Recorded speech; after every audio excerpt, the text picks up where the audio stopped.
Hello everyone, good morning, good afternoon, good evening, depending upon when you are watching this video. In the earlier session of income tax classes, we have discussed about section 5 and section 6 as part of residential status chapter, though section 5 in detail will be discussed later. We started with section 6, which determines the residential status of various types of SSEs, including individual HUF, firm, LLP, AOP, BOI, company, etc. In that, particularly, we discussed about individuals, how to determine the residential status of individuals. Of course, prior to that, we have identified what are the possible residential statuses of different types of SSEs. Particularly for individuals and HUF, there are three types of possible residential statuses. One is ROR, the other one is RNOR, and the third one is NR, that is non-resident. And for all other type of SSEs, there are only two possible residential statuses that are going to be only either resident or non-resident. Whereas in case of individuals HUF, ROR or NOR is possible. In case of other types of SSEs, only resident or non-resident is possible. So, non-resident is common in both, but once an individual or HUF is a resident, we cannot stop there. We have to continue to determine whether that SSE is ordinarily resident or not ordinarily resident. And after that, we discussed about section 6, subsection 1, which talks about the determination of residential status of individuals, which has to be determined on the basis of the following conditions. For convenience purpose, we can call them basic conditions, which will tell us whether a particular individual is a resident or not. Only to the extent whether a person is resident or not, these basic conditions will tell us. And what are these conditions? Condition number 1 in that, and that is going to be, if a person is within India, or we can say a person has stayed in India for a period of 182 days or more, then such person can be called as a resident. Same way, if that person is in India in the previous year at least for 60 days, and the same person is in India during the period of 4 years, immediately preceding the previous year for a total period of 365 days, then such individual can be called as resident. And if any one of these conditions is satisfied, that is enough for any individual to be called as resident. But one point we have to keep in mind, if an individual is resident, that is not the end of determination of residential status of that individual. Resident is not a residential status for an individual. We have to specify whether that individual is ROR or RNOR. So, just saying resident will not help well. However, in order to know whether he is ROR or RNOR, first he should be resident. So, prima facie we have to check these conditions. That is why we can call these conditions as basic conditions. So, if any one of these conditions is satisfied, then a person is called, an individual is called as a resident. And of course, we have seen some of the special points also, particularly to be noted, because in this case, the India includes territorial waters of India, and there is no necessity that the stay has to be continuous. and there is no necessity that it has to be at the same place also. So the place does not matter, as well as the continuity of the stay also does not matter, as long as the number of days of stay in India in the previous year is either 182 days, or the number of days of stay in India is at least 60 days, and the number of days of stay in India is at least 365 days in a period of overall 4 years immediately preceding the previous year. No need for any of these things, whether it is for 182 or for 60 or for 365, to be continuous. There is no such necessity. But while calculating the same number of days, 182 or 60 or 365, we have to include both the date of departure as well as the date of arrival. So the date of departure and the date of arrival have to be included while calculating the number of days of stay in India. So that is one point to be noted for normal circumstances. However, another point also to be noted is this residential status is completely different from citizenship. This has nothing to do with citizenship. So citizenship is different. Residential status is different. And we already discussed about what are the differences between these two. Citizenship is permanent, long-term, whereas residential status changes are possible to change every year. These are the basic aspects in relation to residential status, and determination of residential status of individuals starts with checking of these two conditions, and if any one of these conditions is satisfied, an individual is called as resident. If none of these two conditions is satisfied, then such individual is called as non-resident. That is the general condition checking. However, also we discussed about some of the exceptions to this condition checking, where in the following cases, the condition number 2 is not at all applicable. Means in the following cases, somebody will be a resident only and only if that person stays in India for a period of at least 182 days. Otherwise, that person will not be called as a resident at all. Automatically, he becomes a non-resident, but not for everybody, only for exceptional circumstances. And what are those exceptional circumstances? Particularly an Indian citizen who leaves India during the relevant previous year, naturally during our previous year, as what? As a member of crew of an Indian ship. That is one category of persons who are in the exceptional category. Indian citizen leaving India during the relevant previous year as a member of crew of Indian ship is one exceptional category. If that is the case, for such person, 182 days has to be only calculated. The second condition of 60 days and 365 days in past 4 years does not apply. Same way, if any Indian citizen leaves India for the purpose of employment outside India, these two are different cases. One is Indian citizen leaving India as a member of crew of Indian ship. That is one category of person. There is another category of persons, Indian citizen leaving India for the purpose of employment outside India. Even for that also, exception will apply, which means such person will be resident only if he stays in India for a period of 182 days or more in the previous year. That's all. Second condition should not be checked for such persons. However, there is another exceptional category which is belonging to Indian citizens or persons of Indian origin. For them also, this second condition will not apply. Even for them, first condition only will apply, which means these people will be residents in India only if they stayed for 182 days or more in the relevant previous year. And who are these people? An Indian citizen, but this new word is added, person of Indian origin.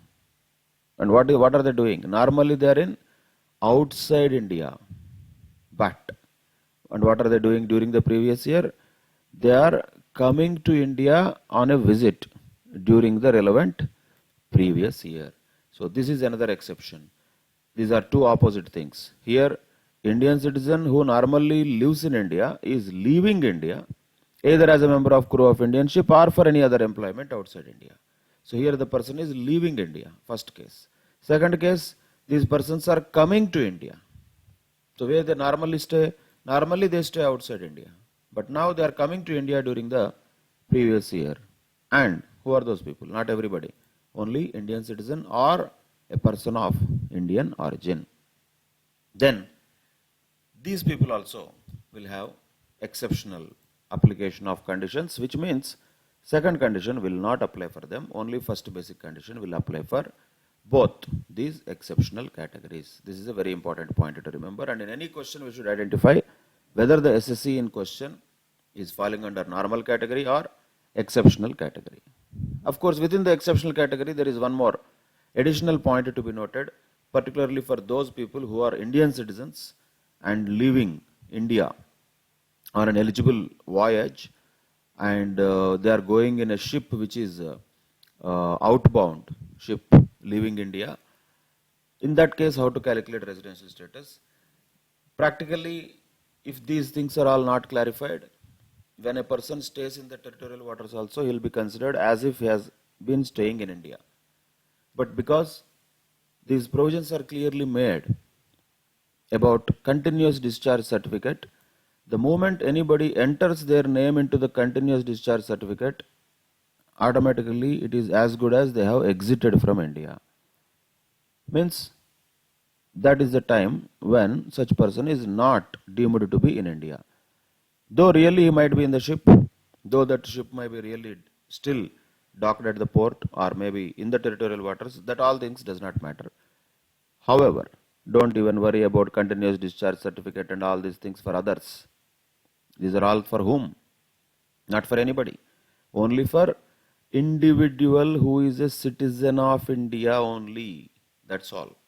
Only for them this continuous discharge certificate will be relevant. For all others, we don't care about it. All other rules normally which are applicable, those will apply.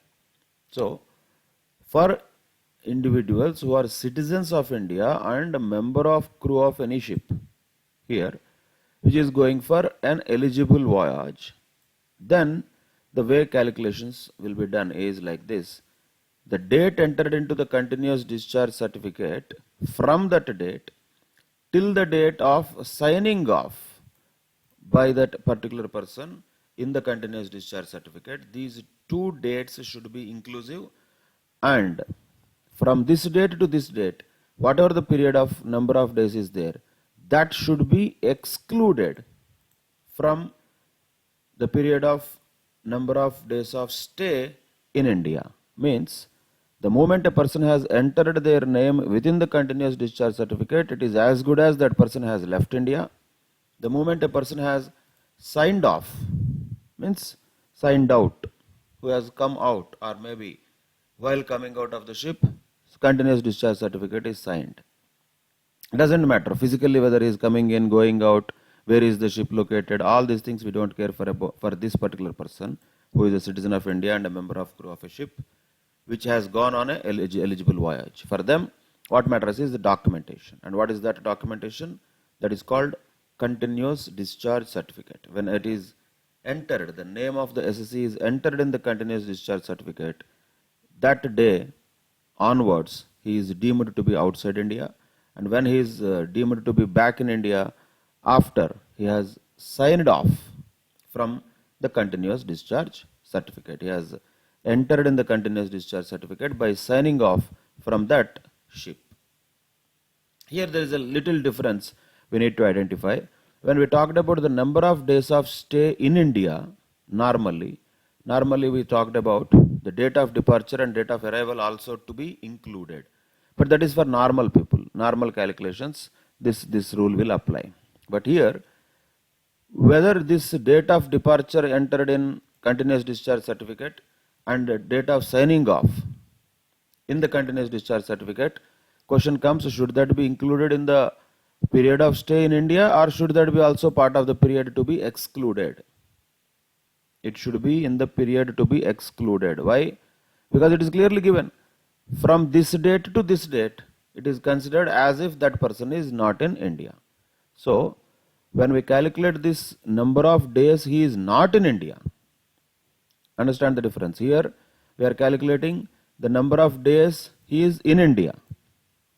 Here we are calculating The number of days he is not in India. And what is the number of days he is not in India? From the date where he entered his name in the continuous discharge certificate till the date he has signed off from that ship.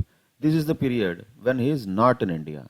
While calculating that, these two dates also should be included as if he is not in India. So that is a difference here.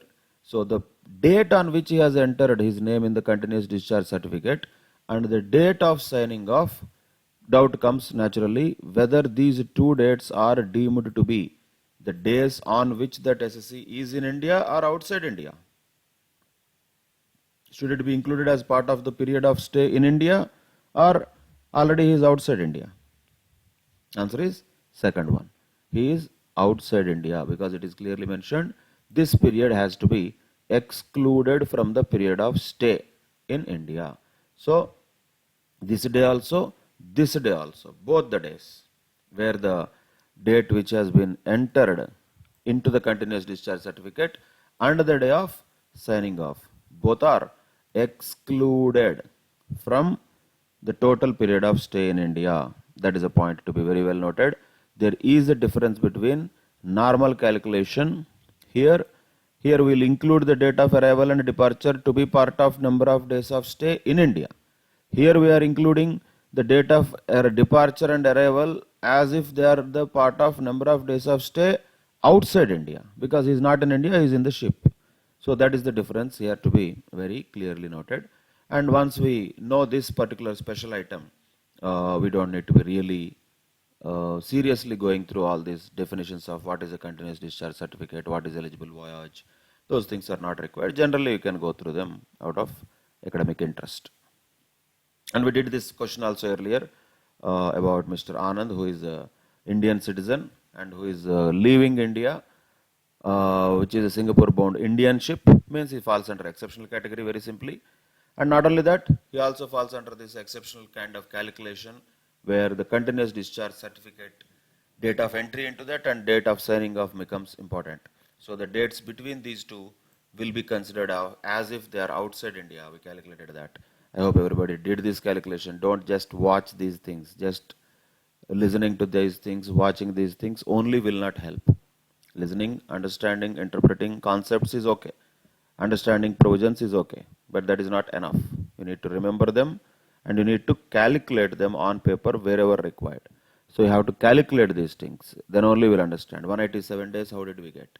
187 days are the days between 6th June to 9th December, which means this is the period when he is not in India. So if 187 days he is not in India, that means how many days he is in India? Naturally 179 days. How do we know that? 366 minus 187, that will be 179 days. However, according to the exception to 6.1, this person will not be a resident since he has not stayed for more than or equal to 182 days. He should have stayed for at least 182 days, whereas he stayed for only 179 days. That is why, what is the residency status of this person? We have concluded that he is a non-resident. That's all. And all other things are irrelevant. Data given about 4 years immediately preceding the previous year, 7 years immediately preceding the previous year. All these things are not relevant for this particular question. Once he is non-resident, done. No need to worry about whether he is ordinarily resident, not ordinarily resident. That happens only once he becomes a resident. Once it is a non-resident residential status, that is the final status. There is nothing else to further probe into any conditions. However, if a person is resident, we need to check whether that person is a ordinarily resident or not ordinarily resident. That is an important point to note. That's what we will discuss in today's class also. Whether a person is ordinarily resident or a not ordinarily resident, how do we know that? First of all, we should be very clear, only individuals and HF can have these two types of categories. All other classes of SCs can be either resident or non-resident. There is no other possibility for RNOR, ROR, for other types of people. There is nothing like that for other types of SSCs. So who can be ROR, RNOR? individuals and HUF. Only them, only those people have this possibility of being called as resident and ordinarily resident, or resident but not ordinarily resident. Any other SSC, any other type of SSC has only two possibilities, either resident or non-resident. We know this already. That is one important aspect we discussed in the introductory session itself. Now let us understand, when can we call any person, an individual, as a not ordinarily resident person? When can we call them? So here there are two ways of dealing with it. If you want to define somebody who is a non-resident, we can do that. But the law has defined who is a resident. Who is a resident has been defined like this. If you reverse that, that also becomes who is a non-resident. Just for understanding purposes, I am telling. Let us say a person who has stayed in India for a period of less than 182 days, and not or, and he stayed for less than 60 days during the previous year, then he becomes a non-resident. Quite possible. A person who stayed for less than 182 days during the previous year and who stayed for more than 360 days but less than 365 days in the 4 years immediately preceding the previous year, still he will be a non-resident. But did we define like that? Do we need to define both? Not necessary. When there is a coin, one side is heads means other side is tails. We don't need to separately define heads and tails. So once you know what is the definition of a resident like this, you already automatically know what is the definition of a non-resident. There is no need to define it separately. Same way, the law has defined the resident and not ordinarily resident, resident and ordinarily resident. Either way, we can look at that.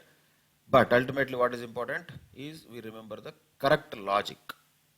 Whether we look at the heads of it and call it a 5 rupees coin and tails of it and call it a 5 rupees coin doesn't make a difference if we identify that it is a 5 rupees coin.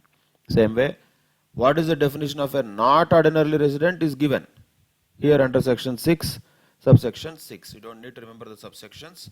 The residential status of individuals is all contained in section 6, subsection 1. In general, the residential status of any person is contained in section 6.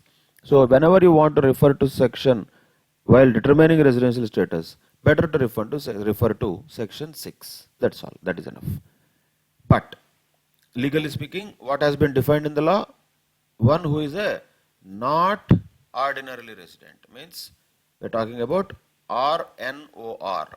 That has been defined like this. How is it defined? If that person satisfies any one of the conditions, any one. In fact, section 6.1 also asked about satisfying any one of those two conditions. Those two conditions can be called as basic conditions. Now, for RNOR, in order for somebody to become RNOR, he has to satisfy any one of the following conditions specified in section 6, subsection 6.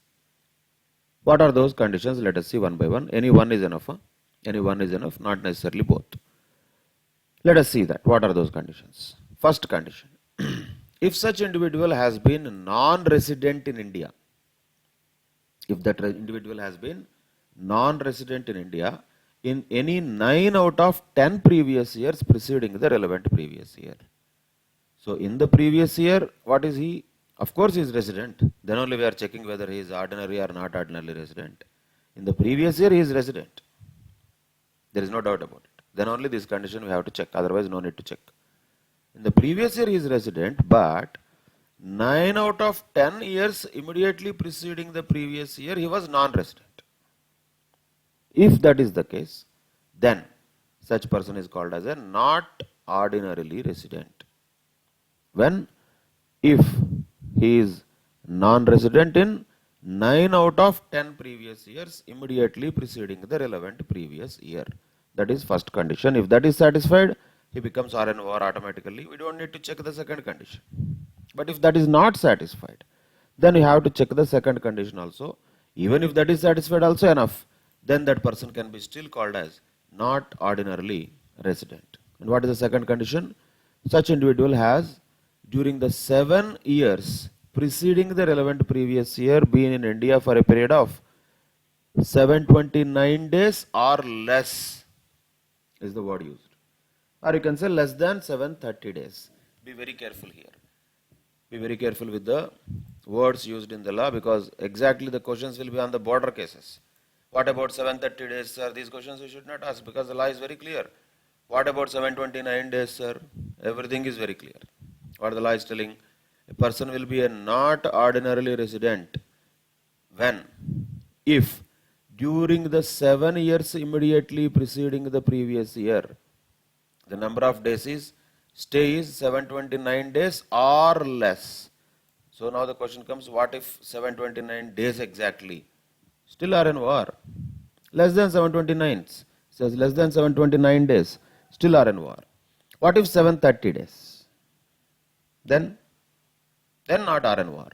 Then he could be or war. Could be or war. Why? Why we are telling he could be or war? Because he can still be or in war according to first condition. If this person is non-resident in 9 out of 10 years immediately preceding the relevant previous year. So that is one condition. If that is satisfied, that SSC is R in war. If not, if that person has stayed in India for, understand this very equally, this is less than or equal to 729. This is less than or equal to 729. Or we can say less than 730. Either way, ultimately what we are talking about is same. Less than 730 or less than or equal to 729 days. If he stayed in 7 years immediately preceding the previous year, then also such person can be called as a not ordinarily resident. Either one of them, if it is satisfied, that is enough for a person to be called as not ordinarily resident.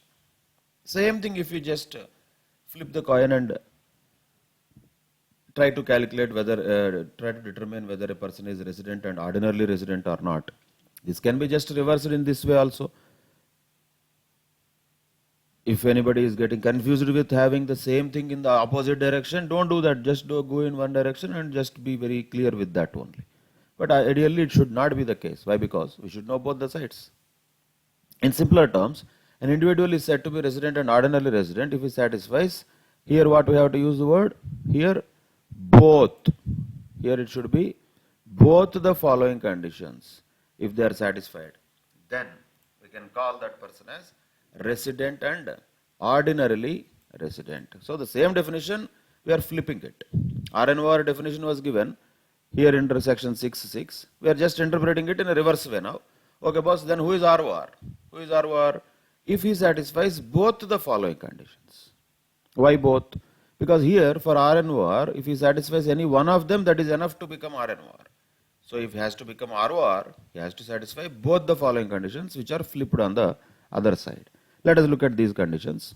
If he is a resident, at least in any 2 out of 10 years preceding the relevant previous year, that means he is not satisfying first condition, that means he is a ROR.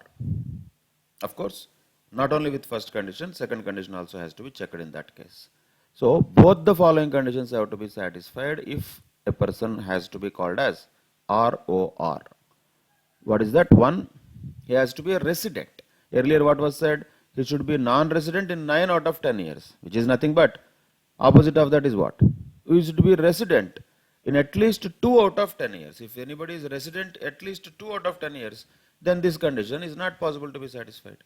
So that is the opposite side of RNOR. Now becomes ROR. That is first thing. What is that? Easy this one. Actually, why this is easier relative to this is because we are to check only 2 years. No? Here you have to check 9 years. Time waste. Here if you check 2 years, that is enough. If he is resident at least in 2 years, that is enough. So in the last 10 years, if this person is resident in at least any 2 years, that is enough. That means first condition is satisfied. Then, here again the word used is and. You have to be very careful. Why? Because both the following conditions have to be satisfied. Here the word is or. Because these two are opposite in nature, naturally the way the sentence is framed also will be opposite. Because it is or here, it becomes and here. And what is the second condition? His total stay in India in last 7 years immediately preceding the previous year is 730 days or more. So at least 730 days he should have stayed in 7 years immediately preceding the previous year. If that is the case, then such person can be called as resident and ordinarily resident. So a point very clearly to be noted here. If he is a resident in at least 2 out of 10 years preceding the previous year and his number of days of stay in India during 7 years preceding the previous year is at least 730 days, then such person can be called as resident and ordinarily resident. Both are same actually, only looking at one side of the coin here, flipping it, we got the second side of it. Either way it can be checked, but relatively in general when we solve the questions, this is easier than the one which is given in the law. This box item is easier to note. So you can check whether a person is ROR by checking these two additional conditions, we can call them. So basically when a person becomes a resident, that you have to check basic conditions 1, basic condition 2, which is nothing but staying for 182 days or more during the previous year, or staying for 60 days or more during the previous year and 365 days or more during 4 years immediately preceding the previous year. That tells us basically whether a person is resident or not. Once a person is resident, how can we know whether a person is resident and ordinarily resident? When he satisfies both of the following conditions. What are the conditions? He must be a resident in at least 2 out of 10 years immediately preceding the previous year, and he must have stayed in India for at least 730 days or more during 7 years immediately preceding the previous year. If both the conditions are satisfied, then he is ROR. If any one of the conditions is not satisfied, automatically he becomes RNOR. Don't try to test both these things. This is just one direction. This RNOR definition given. The same thing can be interpreted in a simpler terms, easier to find out whether that person is ROR rather than finding out that person is RNOR. Because second condition is same, there is no big deal here. But when it comes to the first point, 9 years you have to check whether he is non-resident, non-resident, resident, non-resident. So that is waste of time. Here, you just need to check 2 years. If he is resident for any 2 years in the 10 years, that is enough. So that will be giving us directly an indication that this person could be ROR if he satisfies another condition also, that he stayed in India for a period of more than or equal to, here it is more than or equal to 730 days in the 7 years immediately preceding the previous year. That's it. That is the residential status determination for individuals. And any question in this should be carefully understood, read, facts to be written on paper, then applying the provision exactly we should identify the answer. And once again I am telling you, if anybody writes an answer for a question asking the residential status of individual, if your answer says resident, that will not get any marks, because that is not a residential status. Once an individual is a resident, you should also mention whether he is a ROR or RNOR. That is residential status.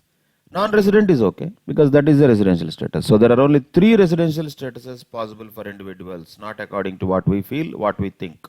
There are only 3 possibilities. One is ROR, second one is RNOR, and third one is NR, that is non-resident. So any one of them should be our conclusion. Till we get to conclusion, we cannot stop. We have to look for the data given in the question, right? Now let us do some of the problems here for understanding of how to solve the questions in relation to residential status. Purely determination of residential status questions can be expected for MCQs. But residential status plus tax incidence questions will definitely come for at least 4 to 5 marks in the main exam. That will be a descriptive question, a problem what we call. We will come to the tax incidence part later. But as a part of solving the question related to tax incidence, we might be required to even find out or determine the residential status. That is why it could be an MCQ, quite possible, 1 or 2 marks, or it can be part of a question of a bigger one like 5-mark question. In that, this 1-mark working note will also get. So determination of residential status question is guaranteed in the examination. Don't even think whether it will come or not. It will come. It is compulsory. Definitely it will come. Okay, whether it will come as an MCQ or as a part of big question, that we don't know. That we'll have to see in the exam paper. But determination of residential status is very crucial. And as you know already, in the overall process of computation of income of any person, this is the first and foremost step. So naturally it becomes very, very important. So that is practically also important. Even for exam purposes also, determination of residential status is important. Clear? These are the provisions to be very thorough with. Once we are thorough with the provisions, then only we can solve the problems. Now let us solve the problems one by one. What are the illustrations given here? Read the problem carefully. Brett Lee is an Australian cricket player, visits India for 100 days in every financial year. Every financial year, this guy comes to India for 100 days. And he is an Australian citizen. Name tells that.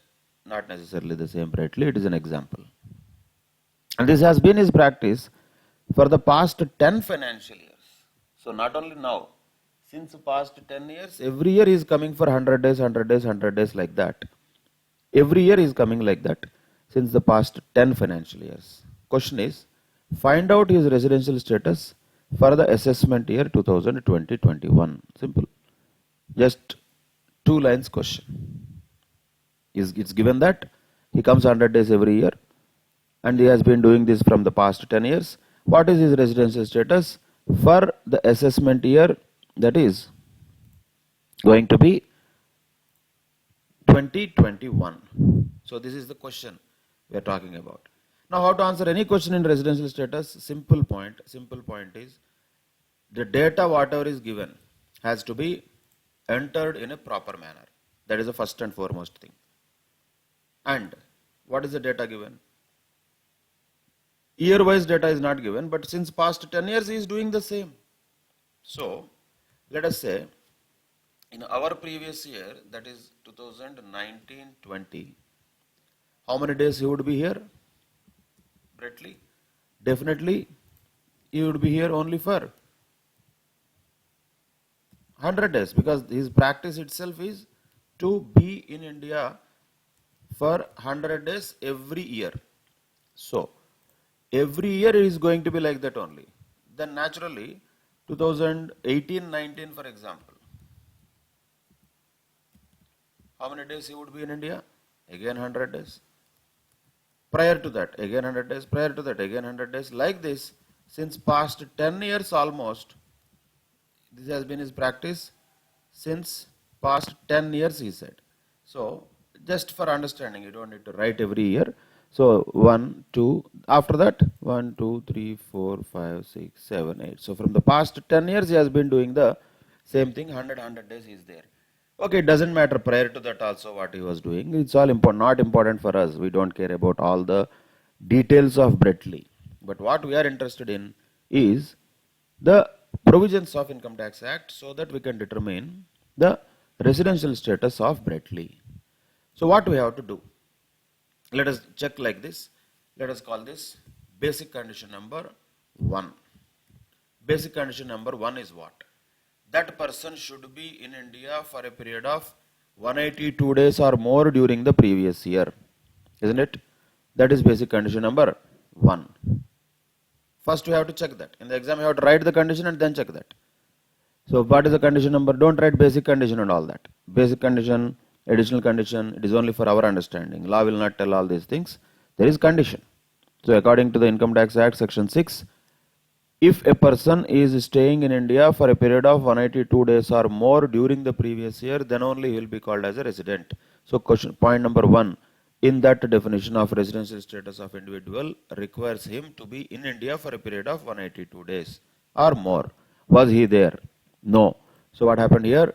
This condition is not satisfied. No. Failed. Basic condition number 1, he did not satisfy. Then basic condition number 2. 1 did not satisfy does not mean we'll have to leave it. there is a basic condition number 2 also. What does it say? It says that person should be in India for 60 days or more during the previous year and 365 days or more during 4 years immediately preceding the previous year. That is a condition. First we should know that. Now check that. Did he stay in India for 60 days or more during the previous year? Our previous year is 2019-20. Did he do that? Did he stay in India for a period of more than 60 days? Yes, because he stayed for 100 days. Then the second sub condition within basic condition number 2 is he should have been in India for a period of 365 days or more during 4 years immediately preceding the previous year. So don't once again calculate previous year. Preceding the previous year, how many days he was there? He was there for actually 400 days. That also you have to write how many days actually he was there. So in the previous year he was there in India for 100 days. In the 4 years, this is what law says and this is what reality is. So in the previous year he was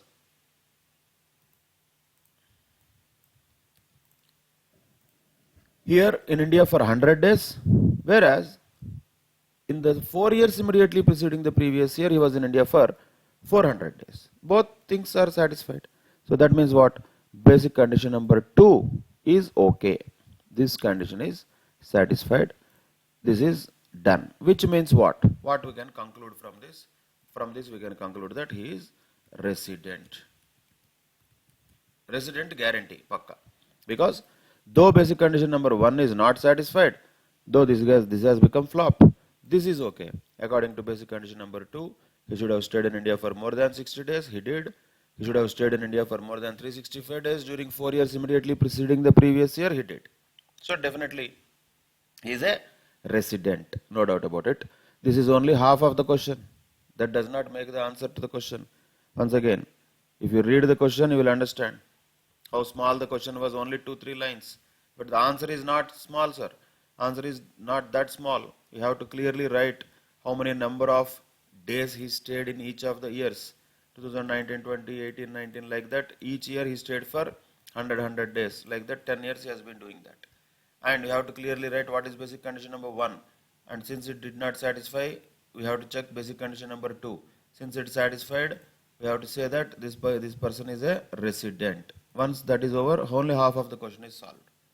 Now we have to check whether this person is a ROR or RNOR. Means, is he ordinarily resident or not ordinarily resident? That we have to check. How to do that? We have to check additional condition number 1 and additional condition number 2. Here you can do any way. You can check for RNOR also, you can check for ROR also. As we already discussed, ROR checking is easier compared to RNOR checking. So let us check for ROR. If you check for ROR, what are the conditions? Additional condition number 1, what does it say? It says that person should be resident in India at least 2 out of 10 years immediately preceding the previous year, he says. So this guy has to be resident in India at least for 2 out of 10 years immediately preceding the relevant previous year. Is that satisfied or not? Once again we have to check. Forget about previous year, this is over. We have to check preceding the previous year out of 10 years, at least if he is a resident in 2 out of those 10 years, that means additional condition number 1 is satisfied. Now, let us just take, for example, 2018-19 as a year for which we have to determine residential status. The logic will still be the same, no? Even in 2018-19 also, he was not for 182 days, but he was there for 60 days. And prior to that also, in the 4 years, he was there for 365 days. So always, in the previous year, 2018-19, he would have been resident. Earlier also, he would have been resident. He would have been resident. He would have been resident. So always, definitely, he is resident in all these years. All these years, he is resident. Even here also, he is resident. Because, same, preceding 4 years, he has stayed for more than 365 days. Here, he may not be resident. Because here, this one, he did not stay for more than 365 days in the 4 years immediately preceding this year. So, if you have to really give the numbers to these things, going backwards, 2017-18, 2016-17, like that, if you go backwards, definitely he has been resident for many years. We don't need all this also. How many years we need? 2 years is enough, no? Out of 10 years, if he is resident for 2 years, we are happy enough. So don't worry about all checking of all the years, not necessary. Don't waste time on that. So is he a resident for 2 out of 10 years in 2 out of 10 years?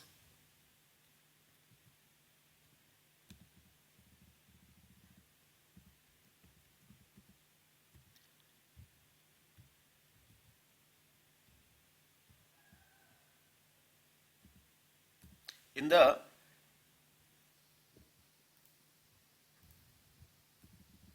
this unnecessary. So when we say 2 out of 10 years,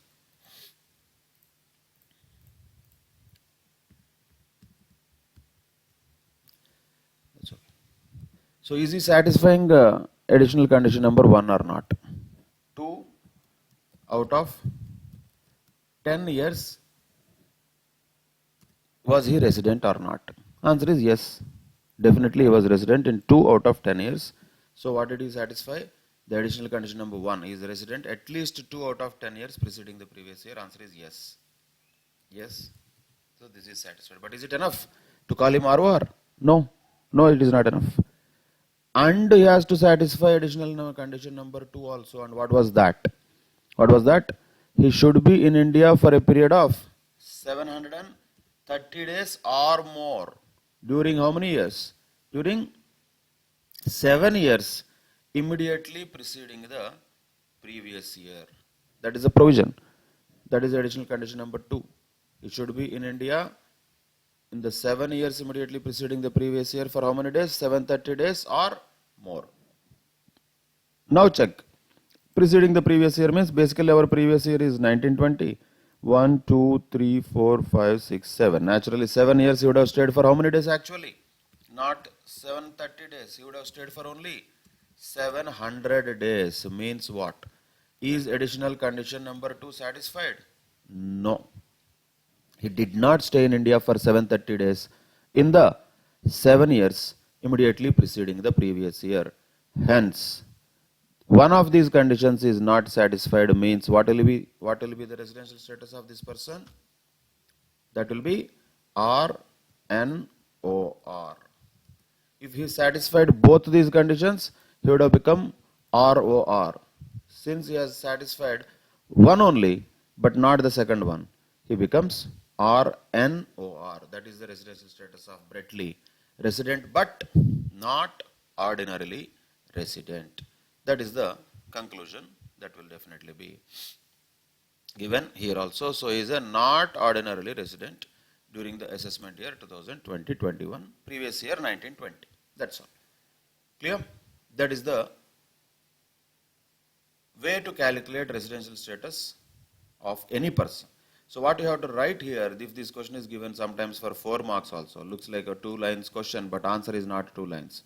You have to write what is basic condition number 1, whether he is satisfied or not, yes or no, no. Then what is basic condition number 2, you have to write that, satisfied or not, answer is yes. So what is the conclusion? He is a resident. What is additional condition number 1, satisfied or not, yes. But what is additional condition number 2, satisfied or not, no. So what is the residential status? RNOR. Like this step by step, one by one we have to do. Suddenly I want to know the residential status of Bretley. I can just call him and ask him what is the residential status. That is not an answer. We have to determine his residential status depending upon the number of days of stay in India, depending upon the conditions that we have. Always we have to check these conditions. What are these conditions? That should be first of all very clear. What are the conditions here? First condition is that person should be staying in India for a period of 182 days or more during the previous year. Or that person could be staying in India for 60 days or more during the previous year and 365 days or more during 4 years immediately preceding the previous year. If any one of them is satisfied, then automatically that person will be called as resident. Here, basic condition number 2 is satisfied. 1 is not satisfied. Doesn't matter. Still, this person becomes a resident. Once he is a resident, we have to check additional conditions. If he is not a resident, no need to go for this. It's a waste of time. If he is a non-resident, we don't need to check additional conditions. If he is a resident, then only we have to check whether he is ordinary resident or not ordinary resident. And when he will be called as an ordinary resident, when he satisfies both the additional conditions. Both. What are those both? 1, he must be resident in 2 out of 10 years immediately preceding the previous year. Second, he must be in India for a period of 730 days or more in 7 years immediately preceding the previous year. In this case, A1, that is additional condition number 1, is satisfied, but additional condition number 2 is not satisfied, hence he cannot be called as ROR. When he is not ROR, automatically he becomes RNOR, that is resident but not ordinarily resident. That's what is the way we calculate the residential status of individuals. Clear? Now let us do one more question for understanding this further. Mr. B is a Canadian citizen, comes to India for the first time during the previous year 15-16 and during the financial years 15-16, 16-17, 17-18, 18-19 and 19-20. He was in India for 55 days, 60, 90, 150 and 70 days respectively. Determine his residential status for the assessment year 2020-21. That's the question we're talking about. And look at the data here. Once again, always you have to do the same thing. So the conditions are same, conclusions are different. So again, you have to put pen on paper, taking the number of days of stay this person is having here. Okay. So this earlier one, let us just eliminate that. But conditions will be definitely same. If required, then only these two things will come, otherwise they don't come. So let us remove that also. Now, point is, what is the facts of the case here? B, Canadian citizen, not an Indian citizen. First time he comes to India during the previous year, 2015-16. 2015-16 he came to India. So, we are going backwards here. So, 15-16 he came to India. 15-16 he came to India. And how many days he stayed? How many days he stayed in 15-16 respectively? He said 55, 60, 90, etc., etc. So we have to enter that carefully. 55 in 2015-16, 16-17 how many days? 60 days. Year and the number of days have to be entered very carefully. 17-18 how many days? 90 days. 18-19 how many days? That is 150 days. Then 19-20, our previous year, how many days? 70 days. That's all. So this is the data given. Backwards it is given. So be very careful with the years. 15-16, 55 days. 16-17, 60 days. Then 90, then 150, then 70 days during the year. Our previous year, 2019-20. What is the residential status? He is asking. Straight away, first of all, we have to check basic condition number 1. Satisfied or not? Answer is no. Why? Because he did not stay for 182 days or more during the previous year. He stayed for only 70 days. So basic condition number 1 is not satisfied. Then basic condition number 2. Is it satisfied? Let us check. First he has to stay 60 days or more during the previous year. Yes. This is okay. This is not a problem. This is satisfied. 60 is okay. But now check whether he stayed for 365 days or more during 4 years immediately preceding the previous year. So take the total of all these 4 years. 150 plus, 90 plus, 60 plus, 55. Taking the total of these 4, we will get only 355 days. We are not taking the total of this one. We are only taking the total of the 4 years immediately preceding the previous year. Right? that comes to 355 only. Means what? It did not satisfy second condition also. When it did not satisfy any of these conditions, naturally, what is the residential status of that person? That becomes non-resident. That is a conclusion. Non-resident is the residential status of Mr. B. Once he is a non-resident, we don't need to check additional conditions at all. There is no need of that. So finally, what is the answer? All these things are just given as calculation purposes, how to approach solving a question, go through that very carefully, and what is the final conclusion here? And this person is a non-resident. That is the residential status of Mr. B. That's it. That is about residential status of individuals. Very important one. You need to remember the provisions well, how to calculate or how to determine whether basic conditions are satisfied or not, how to determine whether the additional conditions are satisfied or not. Both of them have to be very clearly remembered and applied well while solving these questions. And in the next class, we'll continue the discussion in relation to the determination of residential status of HUF and other types of SSEs. Actually, the determination of residential status of individual is the key point. In fact, many problems will come from this only. All the determination of other things are not to be actually involving any calculations. Those are all mostly litigating things. Anyway, we cannot do any solution, or we cannot give any solution to litigations in the classrooms. So those things will be more generic in nature, not any computational oriented. HUF has a little bit of computation. It has a little bit of a twist point also. So HUF could be also a point which can be tested in the exam. But in general, what is tested in the examinations is the residential status of individuals. Of course, once again, computation of tax liability of all SSEs is important, no doubt. But what is most important in that? Computation of tax liability of individuals. Same way, determination of residential status of all SSEs is important, no doubt about that. We have to know all of that. Within that, which is most important? Determination of residential status of individuals, which we have completed. For determining residential status of individuals, we need to check two basic conditions and two additional conditions. If any one of the basic conditions is satisfied, he is resident. If both the additional conditions are satisfied, then he is ROR. So that is what you have to remember and apply in the questions wherever required. With that, we can conclude today's session.